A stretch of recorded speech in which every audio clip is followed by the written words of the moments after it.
After the WWE made the announcement today, that was breaking news and groundbreaking and definitely spells good news for the future of the Blue Brand SmackDown, which will be moving to the USA Network in 2016, along with Monday Night Raw. Sean Van gave his views and his opinions, his comments, his commentary. And now there is new details coming out as to why WWE is moving SmackDown to the USA Network. Also, huge developments as it concerns the Monday Night Raw rating. Now, Variety has a new article on WWE SmackDown moving to the USA Network in 2016. Part of the reason that SmackDown is moving to USA is because the network wants to up the amount of live or live-action programming they have. Well, here's my thing. SmackDown should go live, in my opinion, so then they can up the viewership, so then they can avoid the spoilers, so they can advance storylines a lot further, and it can seem a lot better on television, a lot more organic, so to speak. Now, another reason for SmackDown moving to Sci-Fi to the USA Network is NBC Universal executives felt that it made sense to put all of their WWE programming under one roof.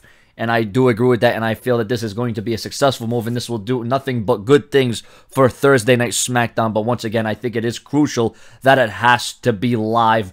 But once again, that does cost the WWE a little bit more money, but I think it would be worth it. And I think then, more people would want to, tune into SmackDown and see what SmackDown was all about. And like I said earlier today, SmackDown at one point was regarded better than Monday Night Raw. Now, Monday's episode of Raw, with Ryback versus Roman Reigns versus Randy Orton in the main event, drew 3.964 million viewers.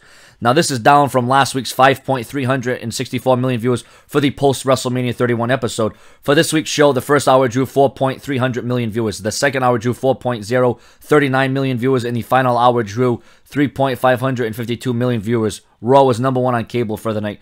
Now, while those numbers are not substantial, significant, and while the numbers did not hold up after the post-WrestleMania Raw last week, Raw didn't they face some stiff competition? I think there was some kind of NCAA game going on last night. It was some kind of basketball or something like that. So for Raw to gain those kind of ratings, and knowing that Raw wasn't all that great, it was very mediocre. Raw didn't have a hell of a lot to offer in the sense of storylines, and it was very lackluster in my opinion. So WWE can be thankful that although they lost a lot of viewers, and that's a pretty substantial amount of viewers to lose in the third hour, and I know everyone's going to say, oh, well, that goes to show you Seth Rollins can't draw, Roman Reigns can't draw, Ryback can't draw, Randy Orton can't draw.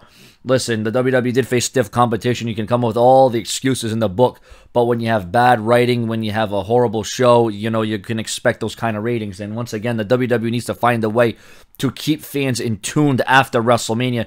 Just because it's no longer WrestleMania season doesn't mean that you can be lackluster and just sit back and have storylines just be on pilot.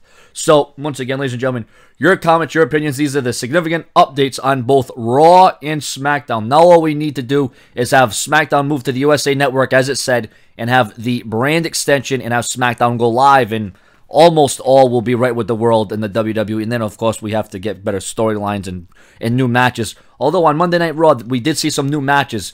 That I have to give the WWE credit to. That Seth Rollins match with Neville was amazing. Subscribe later.